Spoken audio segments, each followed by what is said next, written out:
வணக்கம் மக்களே. இந்த ஆக்சிடென்ட் பார்த்தீங்கன்னா நேற்று புதுப்பள்ளிக்கிட்ட நடந்தது. நாகப்பட்டினம் விட்டு வேதாரண்ய ரோட்டில் புதுப்பள்ளிக்கிட்ட உள்ள இடத்துல நடந்தது. இவர் பார்த்தீங்கன்னா ஒரு 3 நிமிஷமாக முன்னாடியிலேருந்து பார்த்தீங்கன்னா வளைஞ்சு வளைஞ்சு வளைஞ்சு ரோட்லேயே அடைச்சிட்டு போயிட்டு இருந்தார். இவர் தலையில் போட்டிருந்த ஹெல்மெட்டை கூட அப்படியே கழட்டிடுறாரு, ரன்னிங்லேயே கழட்டுறாரு. கழட்டி பார்த்தீங்கன்னா ஃப்ரண்டில் வச்சிடுறாரு. என்ன பிரச்சனைன்னு தெரில, தண்ணி இனி போட்டுருந்தாரான்னு தெரில. அப்படியே யாரும் தண்ணி அடிச்சுட்டு வண்டி ஓட்டுற மாதிரி இருந்தால் கூட முடியலைன்னா ஒரு ஓரமாக நிப்பாட்டிட்டு படுத்து கிடந்துட்டு போதை தெரிஞ்சதுக்கு அப்புறம் போகலாம். ஆனால் இவருக்கு என்ன பிரச்சனை எங்களுக்கு தெரியலை. சரி, இவரை தடுத்து நின்று முன்னாடி போய் இவரை சொல்லலான்னு பார்த்தாலும் எங்களுக்கும் பயமாக இருக்குது. ஏன்னா அவர் அப்படியே லெஃப்ட்டில் போகிற ரைட்டில் போகிறாரு. நம்ம கிராஸ் பண்ணுற நேரம் நம்ம வண்டியில் வந்து விழுந்துட்டாருன்னா நமக்கும் பிரச்சனை. அப்படிங்கிறனால நாங்கள் மெதுவாக பின்னாடியே போயிட்டு இருந்தோம். சரி, அப்படியே வளைஞ்சு வளைஞ்சு அவரோட வீட்டுக்கு போயிடுவார் அப்படின்னு பார்த்தா இடையிலேயே ஆக்சிடென்ட் ஆகிட்டார்.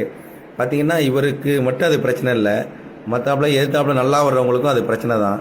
யாராவது இந்த மாதிரி போதையில் போகணும், போதையாக இருந்துச்சுன்னா ஒரு ஓரமாக நிப்பாட்டி தூங்கி எந்திரிச்சு போகலாம். இவர் உழுவும் போது எதிர்த்தாப்புல ஒரு வண்டி வரும். அவர் நல்ல வேலை ஜஸ்ட்டு மிஸ் தப்பிச்சிட்டாரு, இல்லைன்னா அவரும் கீழே விழுந்திருப்பார். ரொம்ப நிலை தண்ணி மாதிரி போயிட்டார். பார்த்தீங்கன்னா பாருங்கள், சைடு ஓரத்தில் விட்டு பிரேக்கை பிடிச்சாரால ஆக்சிடென்ட் கொடுத்தா அதில் அப்படியே பறந்து போய் விழுந்துட்டார்.